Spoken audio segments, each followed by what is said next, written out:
Good morning everybody and welcome to another film at last. Sorry for my absence, things have just been a little bit complicated of late, but all that's behind me now, so let's get on with this new film. So where am I? Currently I'm in East Anglia and I'm not far from a place called Dunwich, and the reason I'm here this morning is because there's a layer of mist. Now it's not your usual fog and mist that we come to expect inland. This is actually rolling in off the sea, so it's not overly thick, but I couldn't not come out and give it a whirl. The woodland that I'm in today I've never been to before, so it's just a case of having a walk around and trying to find some decent subject matter. There's not a lot of mature trees, I have to say, but what there is plenty of silver birch trees, and I really like to photograph those. This time of year, sort of middle autumn, they've not quite taken on their full autumn yellows, but it's certainly worth giving it a go. And certainly worth bearing in mind with a place to come back to in the future. So if nothing else, it's a lovely still morning. It's actually 12 degrees right now, it's really quite sticky, but perfect conditions for shooting woodland, or at least you'd think. Okay, so I don't know whether you can see, but in the background there, just about there, we got that lovely big mature oak, and that's the sort of thing that I'm looking for in my woodland shots. And the reason that I'm looking for something like that is because it helps to make sense of all the chaos, and that's what you hear lots of photographers talking about when they say they're struggling with woodland photography, and it's making sense of all the chaos around you. So what you're looking for, particularly in this instance, a good example of contrasting shapes. So we got the fairly straight branches of the birches all around, and then we've got this lovely twisted gnarly oak in the centre. That is definitely the sort of thing you need to be looking for, contrast in woodland. It really helps you to piece together that bigger puzzle of a picture when you're looking at woodland compositions. I'm not going to photograph it today for two reasons.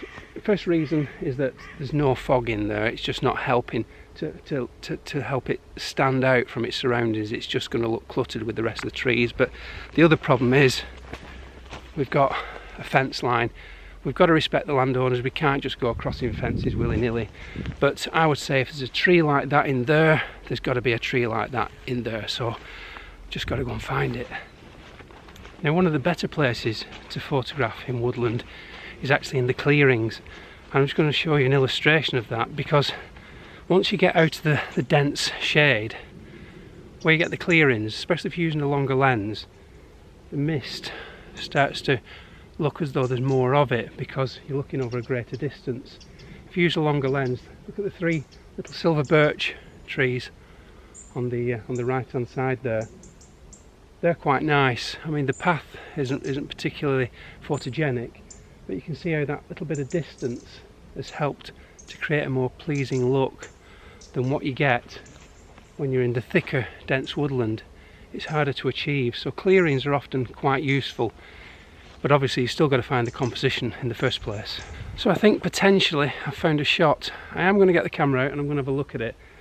Sometimes you can't tell unless you look through the viewfinder, but just here you've got a track, so the mist is looking slightly compressed, which is helping to create that more of a moody atmospheric feel.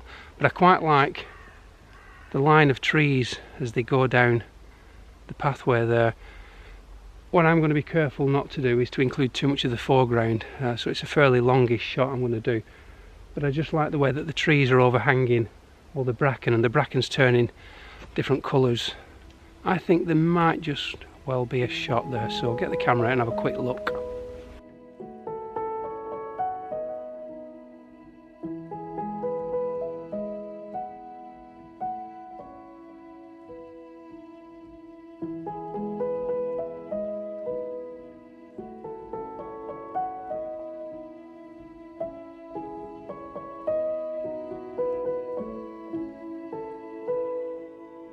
So I've got the shot, it's all lined up, we're ready to go. It looks really nice on the back of the camera, really happy with it.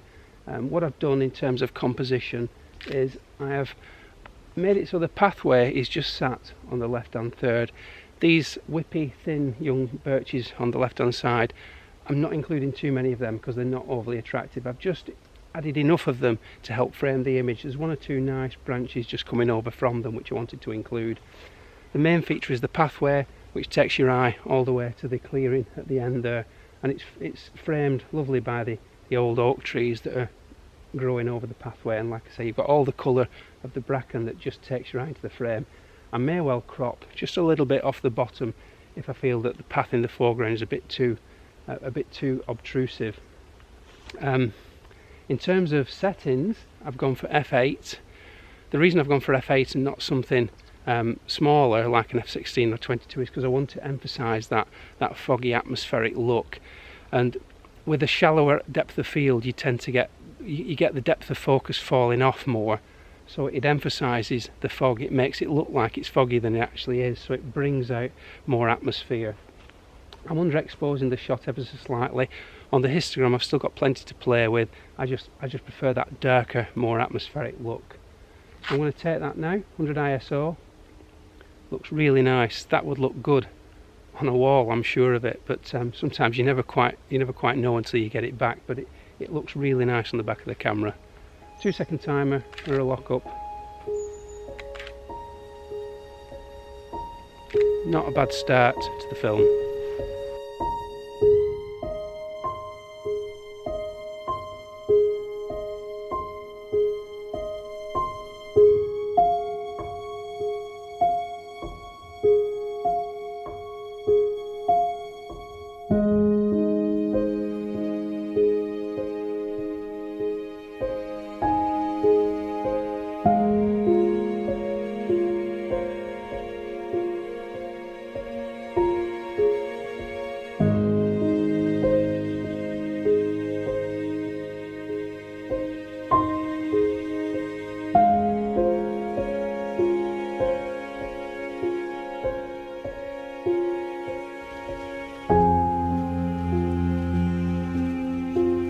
So walking along this pathway here, there's a nice clearing off to my left and a woodland over to my right, and the mist is still hanging around ever so slightly in this clearing. And I don't know if you can see it, but just over there there's 1, 2, 3, 4, 5, probably 6 birches upright, and they're fanning out a little bit, and there's some autumn leaves starting to appear on them, and it's the base of what I perceive to be a shot is some lovely autumnal coloured bracken. I've no idea if it's going to work. It looks like it's got potential, and sometimes with photography it works in reverse. What you see, certainly for me, what I see with my own eye looks really nice. When I get the camera up and look through the camera, it doesn't look very good at all, and it often works in the opposite to that. Often I can't see an image, and when I look through the camera it's really obvious that it's there. But we'll just get the camera out and see how it looks. But from here that looks like there's something worth shooting, and it might be a nice end to the day. So I've got the camera lined up, and I've had it in various positions. I've had it vertical, I've had it portrait mode, and I've shifted left to right. You see the trees just there. I've moved the trees to the left of the frame, to the right of the frame. I've had them really tight crop. And what I've settled on right now is I've put them just to the left of centre, and there's one other branch that's just arcing over to the right of it. I want to show you the image just on the back of the camera so you can see. There's one little thing that really bothers me, and that's, I know it's dark, sorry, is the layer of bracken in the foreground. I like all the trees, the straight lines coming up, and I like this area of dark into that right hand side. I do like that, but that bracken is just jarring with me a little bit. I want to put it on, but what I will say is that I'm probably going to do a little bit of work on this. Certainly on the right hand side of the frame, the left hand side of the frame, I'll probably put some vignette just to tone down that bracken a little bit, and probably just reduce the exposure in the centre as well. But it's a funny one with me generally. If an image jumps out at me, I know straight away it's going to work. But what I always sort of think to myself, keeping in the back of my mind, is if I've got to spend more than 5 minutes fiddling around trying to get it right, it's probably never going to be right. And I think I'm right on the cusp of that with this image. I'm right on the fence, and it could go either way. So like I say, a little bit of work will be done on it, but I'll put that on now.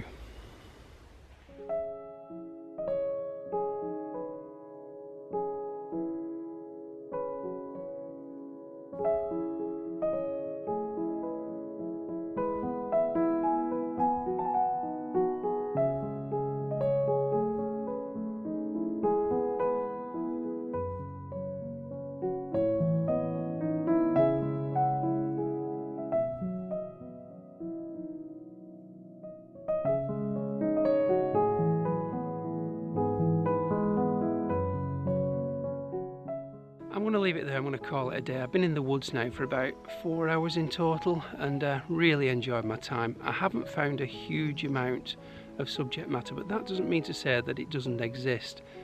I suppose the takeaway message from today is don't be deterred when you come into woodlands like this. Don't think that just because there's so many trees you can't find the composition. It's not always the case. You just need the right conditions, you need to be walking in the right direction just at that point when you pass that composition. So they are difficult to find, it's just that you've got to persist, you've got to spend time and hours in them looking for that all important image. I've run out of time today, so I'm going to have to move on. I'm going to leave it there and say thank you all for watching. I really appreciate your feedback, so if you've got any comments, please leave them in the comments box below.